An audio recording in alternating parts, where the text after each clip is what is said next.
What's up, TeeSquad? Look at this mess. Hit that thumbs up button if this looks horrible. Isn't this just so irritating? This week, I was going to show you how my pet elephant uses his toenails to cut vinyl with instead of using my Cricut Air 2. Yep, that's right. That's going to be my next video. I'm just joking around. Laughing is good for the soul. But have you seen this meme floating around on Facebook?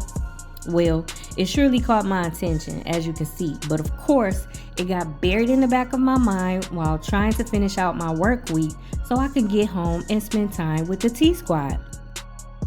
So just when I was about to work on my project in Design Space, I couldn't help but notice for the trillionth time the clutter in my office that I didn't make time for, and I couldn't take it anymore.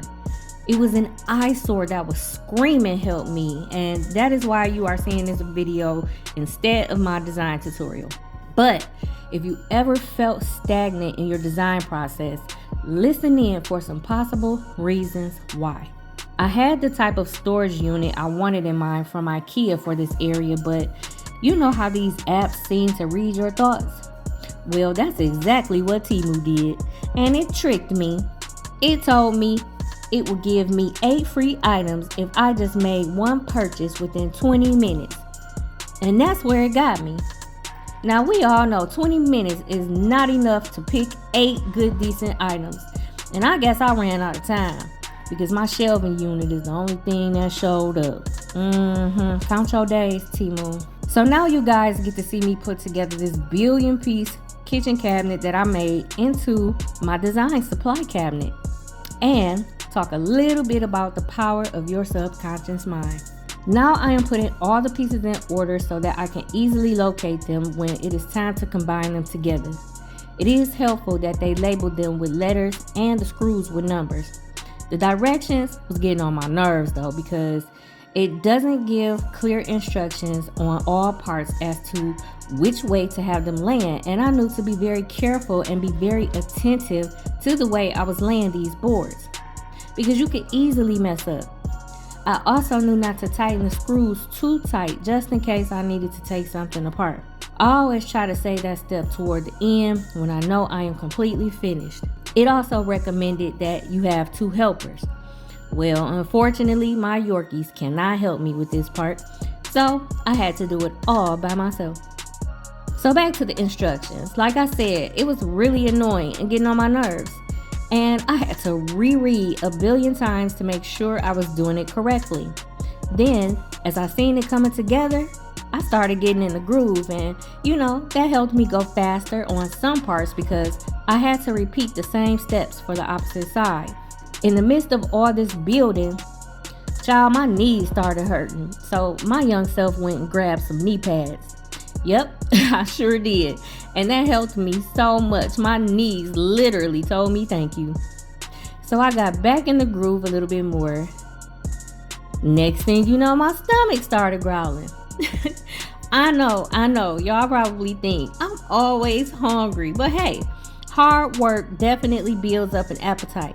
Plus, it was around dinner time, and the distractions from the clutter had me in a rush to get this done so I can get back to work on the tutorial.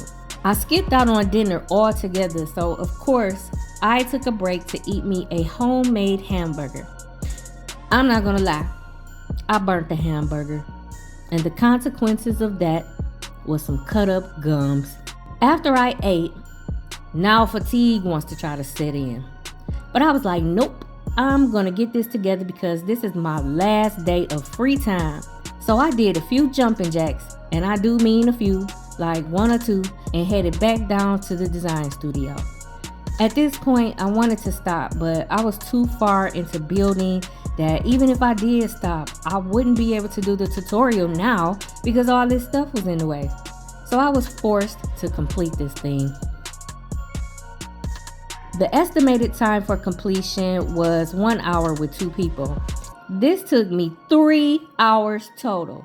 So while I was tightening up screws and reading instructions, I began to think to myself, why in the world did I decide to stop my tutorial to do this anyway? Then I thought about that darn meme. I'm like, wow, It is so true that you have to be very careful what you feed your mind, because what goes in definitely comes out.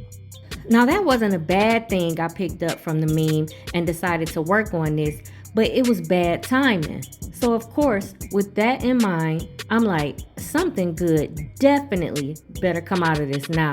The subconscious mind is like your brain's quiet assistant, always working behind the scenes, soaking up everything, even when you're not paying attention. Your subconscious mind never stops listening or observing, whether it's music lyrics, background conversations, or self talk.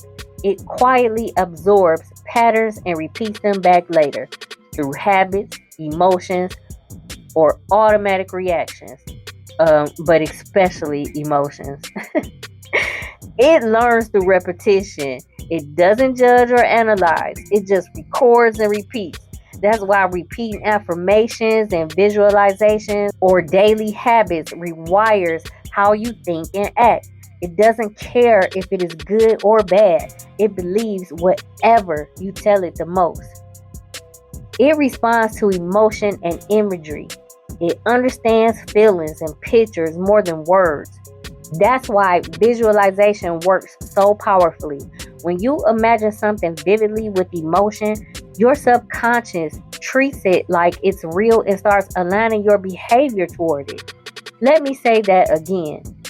It treats it like it's real, and starts aligning your behavior towards. That's why I always try to be positive and think positive and pour nothing but goodness inside of me, because your subconscious mind, if fed negatively, will have you out here acting a clown.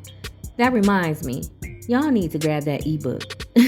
I'm telling you, I touch on the subject of having a healthy mindset while handling bulk orders that really help speed up the process, and it really helps you to work better. No lie. The link will be below, but anyway, it is said about 95% of our behavior is driven by subconscious programming, meaning you are mostly running on autopilot based on what you've absorbed from childhood, media, and daily environments. Basically, your subconscious is like the background software that runs your whole system. It is not picky about data, it just installs whatever gets repeated. That's why you've got to watch, what you listen to, and say to yourself.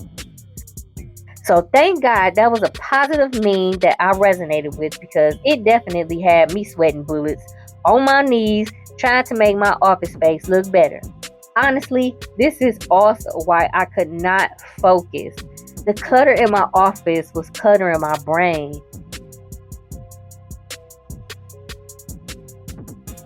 Your brain craves order. It's constantly scanning your surroundings. It sees clutter, piles, mess, chaos. It registers those as unfinished tasks that competes for your attention. A clean space removes those visual reminders and gives your brain permission to relax and focus. Your environment mirrors the mind. There's a psychological feedback loop between your space and your state of mind. A messy space feels chaotic, heavy, and anxious, but a clean space feels calm, productive, and in control.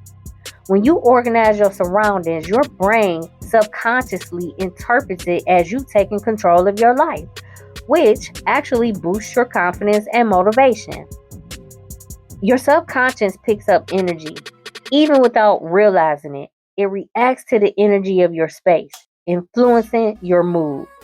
A clean space is like an emotional reset. Think of it as moving meditation. It gives your brain a rhythm and sense of control, releasing dopamine, that feel good reward chemical. That's why cleaning often clears your mood. It literally moves stagnant energy. So, yes, the truth is, cleaning isn't just about looks, it's neurological self care. Your outer world reflects your inner one. And when you clear the physical chaos, your mind finally has room to breathe. Okay, now that I'm done with the cognitive behavioral lesson for the day, look how beautiful this turned out. I am so happy I got that mess out of the way. Unfortunately, after this, I was too tired after 3 hours of putting this together. So I called it a night and planned on jumping into my tutorial the next day, which I did, but I couldn't finish because Xfinity started messing with my internet. Or if it's not one thing, it's another. Xfinity, you count your days too. Anyway, hopefully my psychology segment helped you out a little bit. And if you found value in this video or even a laugh or two, please give it a like or thumbs up. Stay cool, calm, creative, and clean, TeeSquad. See you in the next video. Much love.